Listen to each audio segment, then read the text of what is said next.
This bobcat arrived at the sanctuary as one of the almost gone. Her tiny body was ravaged by parasites, too weak to stand, fighting infections that should have claimed her days ago. The veterinary team worked desperately to save her. Tube feedings every 2 hours, round-the-clock care, and sleepless nights.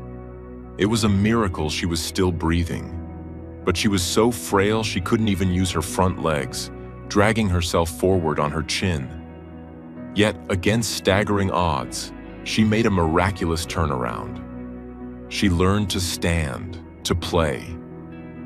From her chirps with bird-like sound that melted hearts to her obsession with a stuffed llama, this little queen carved out her own kingdom.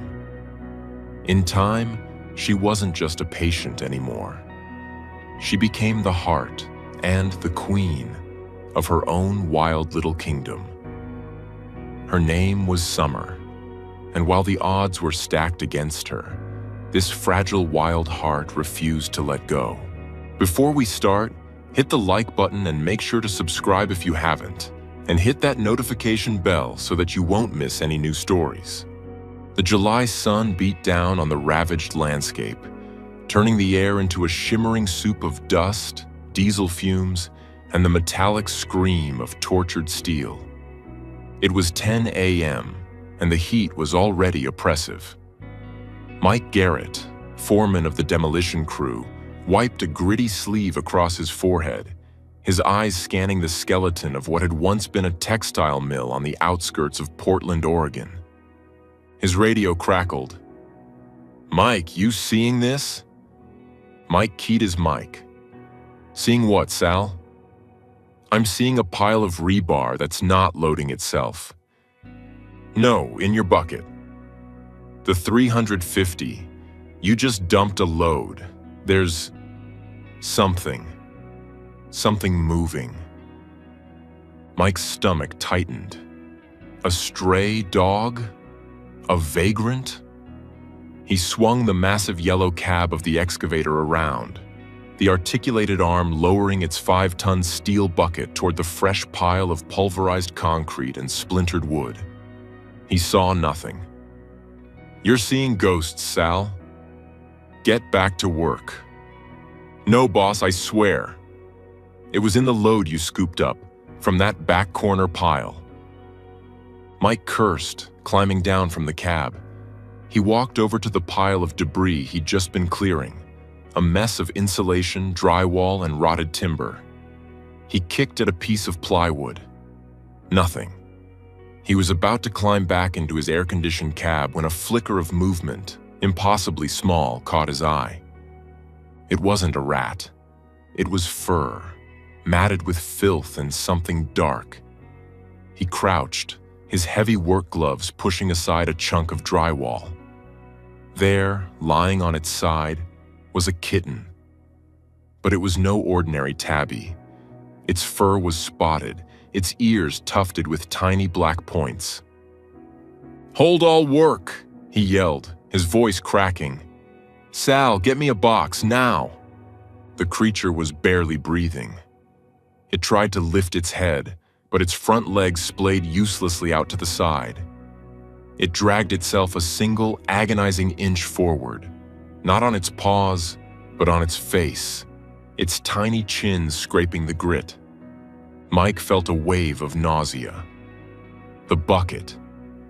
He had scooped it up in the excavator bucket. He'd nearly dropped it, 5 tons of steel, onto the dump truck. He felt sick. He gently, so gently, scooped the tiny body into his gloved hands. It weighed nothing. It was cold, despite the 90-degree heat. He knew exactly who to call. His fingers, thick and calloused, fumbled with his phone.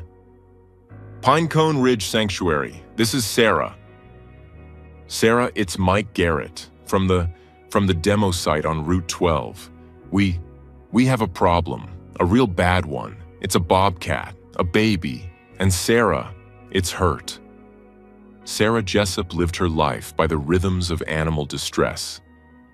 She was the founder and lead rehabber at Pinecone Ridge, a sprawling, hopeful place carved into the foothills of the Cascade Mountains.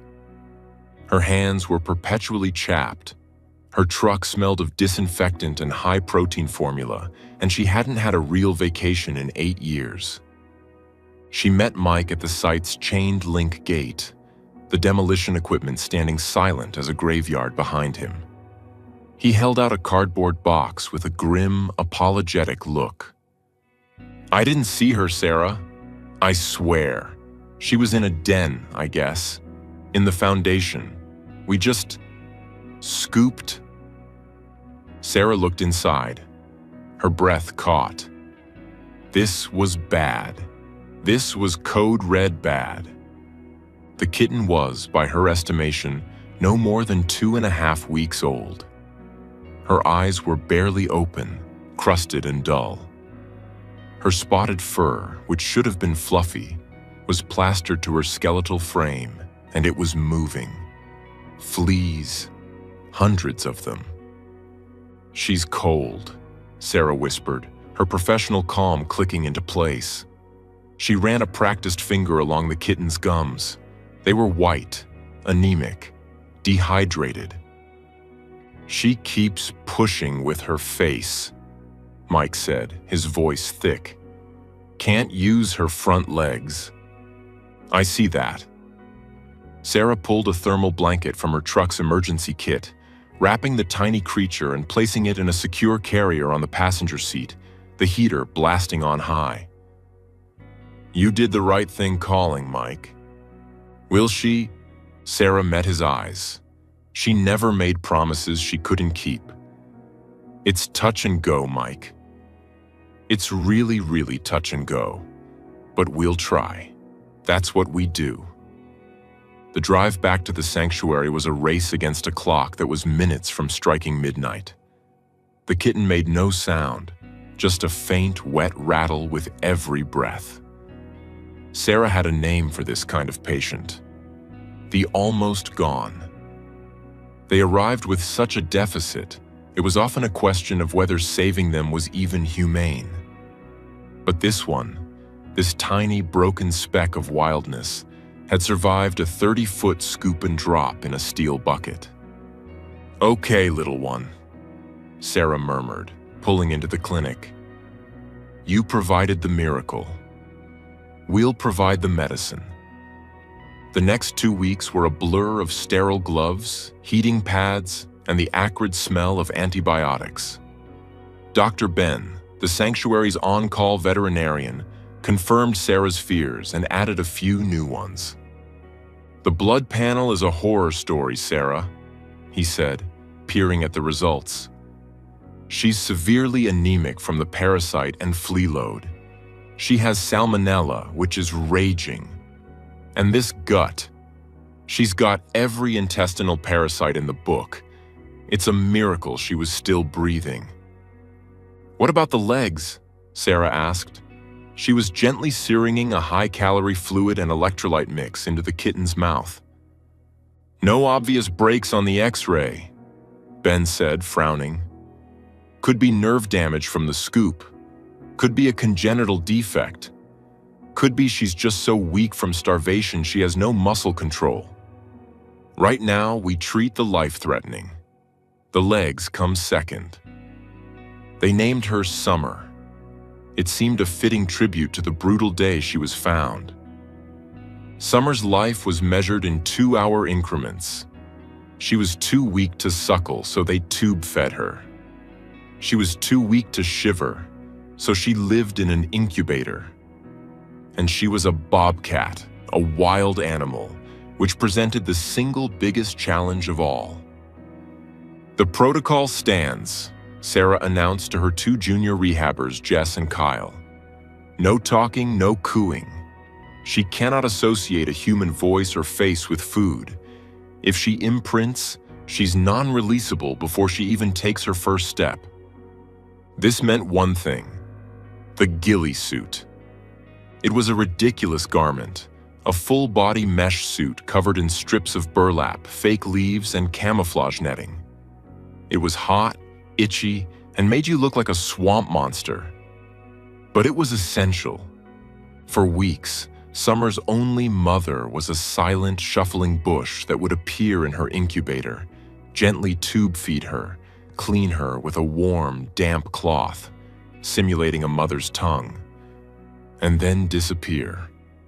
It was a bizarre, exhausting ballet. The physical therapy was just as strange. Sarah, draped in camouflage, would lay Summer on a soft mat and perform microscopic stretches on her inert front legs. She would gently tuck the paws underneath the kitten's chest, trying to remap the neural pathways. For the first week, it was useless. The moment Sarah let go, the legs splayed out, and Summer, in a moment of frustrating determination, would drag herself forward on her chin, leaving a small, damp smear on the mat. "She's got fight, Ben." "I'll give her that," Sarah said one night, her back aching from hunching over the incubator. "She's going to need it," Ben replied. "The salmonella isn't responding to the first-round antibiotics. We're switching to something stronger. It's going to be rough on her system." It was. Summer crashed. Her temperature plummeted. Her breathing became shallow. It was 3 a.m. Sarah, breaking protocol for a moment, picked up the tiny 400-gram body and held it against her own chest, zipping it inside her fleece jacket, skin to skin. She sat in the dark of the clinic, the only sound the hum of the refrigerator. "Don't you dare," she whispered into the darkness. "You didn't survive a 350-ton excavator to be taken out by a bacteria. You fight." She sat there for 3 hours, a human incubator, a desperate prayer on her lips. At 6 a.m., as the first light hit the clinic window, a tiny vibrating purr, more a rumor than a sound, started against her chest. Summer's temperature was up. That was the turning point. From that day, Summer fought back. The new antibiotic worked. Her parasites cleared. Her anemia slowly reversed. One morning, Jess, the junior rehabber, was on bush duty and nearly dropped the feeding syringe. "Sarah, get in here." Sarah ran in, heart pounding, expecting the worst. Jess was pointing into the enclosure. Summer was standing. She was wobbly, her front legs shaking like leaves, but she was standing, and she was hungry.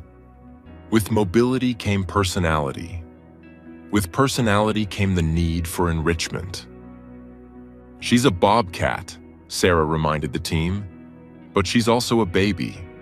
She needs to learn to play." They gave her every kind of toy. Small balls, scent bags filled with herbs, a tiny log to practice balancing. But one toy, a donation from a local school drive, became her obsession. It was a stuffed llama, beige and fluffy, and nearly twice her size. Summer attacked it. She killed it, rabbit-kicking it with her hind legs. She dragged it to her sleeping den. She groomed it. She slept on it. The llama was her first friend, her first comfort object in a world that had, until now, been defined by steel, pain, and medicine.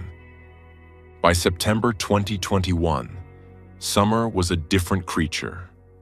She was still small, still a bit clumsy, but she was a whirlwind. She graduated from the clinic ICU to the kindergarten, a large indoor-outdoor playroom designed to build muscle and instinct.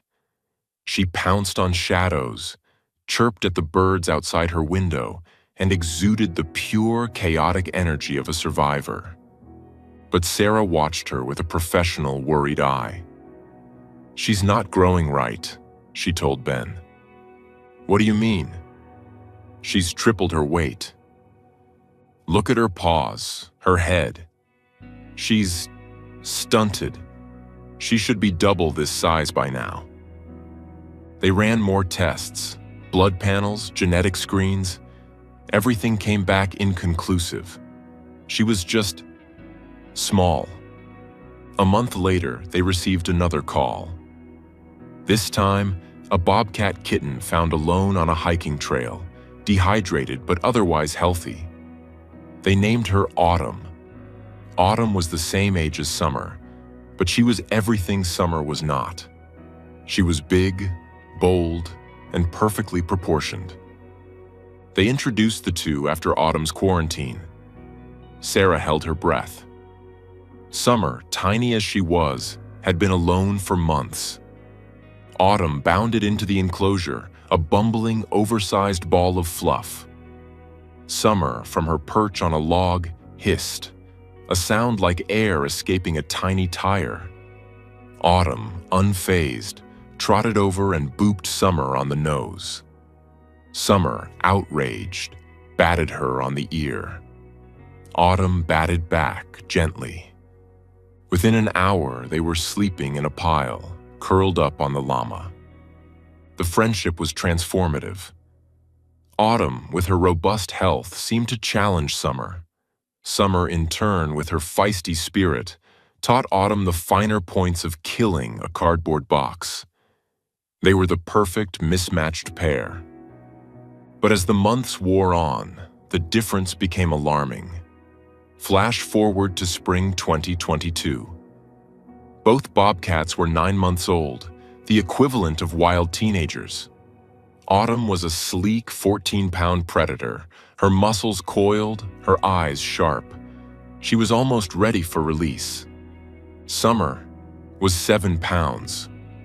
Autumn was twice her height. When they wrestled, it looked like a mother playing with her kitten. "It's not just stunting, Sarah," Dr. Ben said, his brow furrowed.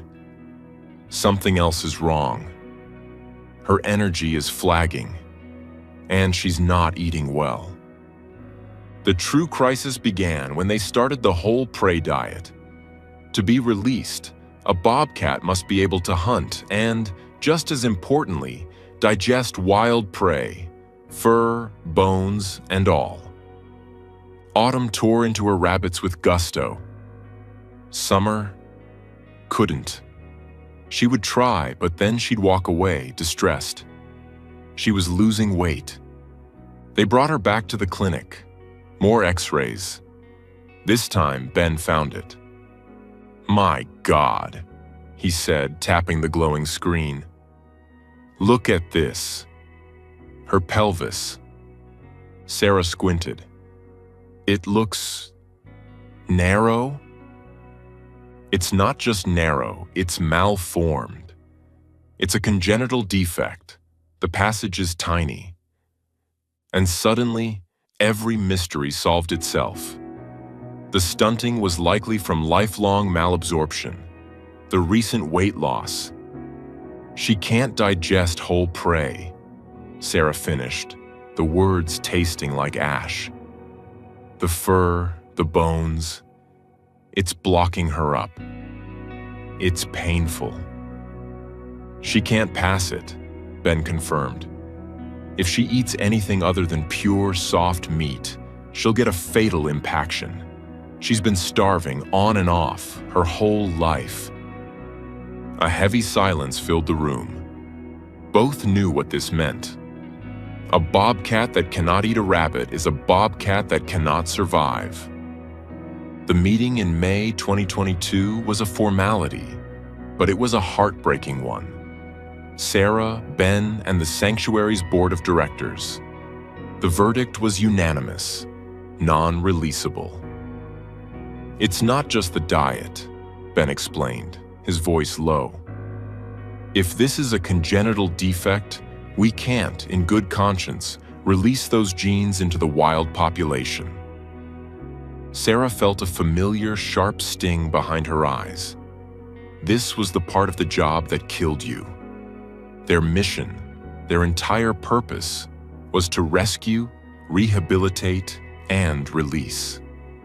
Anything else, even a life in the sanctuary, felt like a failure. Autumn, her healthy, normal friend, would be going back to the wild. Summer, the one who had fought so hard, was being left behind.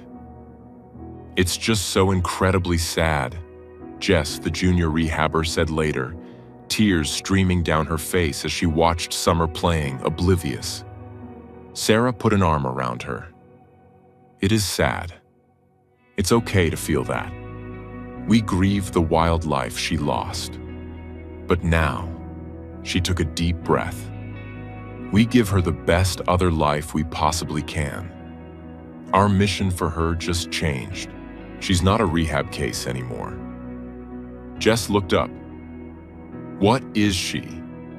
Sarah watched Summer pounce on her worn-out llama. She's a resident. She's home. The day Autumn was released was beautiful and sharp, the air smelling of pine and damp earth. Sarah drove her to a protected wilderness area, miles from any road. She opened the crate, and Autumn, after one brief look back, bolted into the undergrowth, a ghost of tawny fur gone in an instant. It was a perfect release, a profound success. Sarah drove back to the sanctuary, her heart full but also aching. When she got to Summer's enclosure, the little bobcat was waiting. Summer's enclosure was now permanent, a large, custom-built habitat with multiple levels, deep-growth forest, and a heated den. When she saw Sarah, she let out her signature sound. It wasn't a roar or even a meow. It was a chirp, a high-pitched, staccato sound that was shockingly, absurdly like a bird. Chirr up! Chirr up! Hello, sweet girl, Sarah said, smiling. I know. It's breakfast time. Now that imprinting was no longer a concern, the ghillie suits were packed away. Summer still was, and always would be, a wild animal. She was not a pet, but she knew Sarah, Ben, and Jess. They were her caretakers, her staff, and she, it turned out, was the queen. Freed from the pressure of becoming wild, Summer's true personality blossomed. She was tiny, but she was mighty. She ruled her enclosure with a sassy, confident flair. The sanctuary set up a live stream camera, and Summer the Pocket Bobcat became an internet sensation. People from all over the world tuned in to watch the tiny 7-pound bobcat kill her llama, stalk butterflies, and chirp for her soft diet, a specially prepared meal of ground meat that she could easily digest. She touched lives. Sarah received emails from nursing homes, from veterans, from people stuck in hospitals, all saying that watching Summer's indomitable spirit gave them joy, that her cheerful chirping was the highlight of their day. The broken kitten from the demolition zone, the one who wasn't wild enough, had become an ambassador for her entire species, reaching more people than 1,000 wild, unseen bobcats ever could. On July 4th, 2022, exactly 1 year after she was found, the team threw her a party. It was, of course, a bobcat party. No balloons, no cake. Instead, they'd built a fortress of cardboard boxes, her favorite thing to shred. They'd filled sensory enrichment bags with catnip and cinnamon. They'd frozen blood sickles, frozen broth, and hidden her favorite soft meat cupcakes all over the habitat. Sarah, Ben, and Jess stood outside the enclosure watching.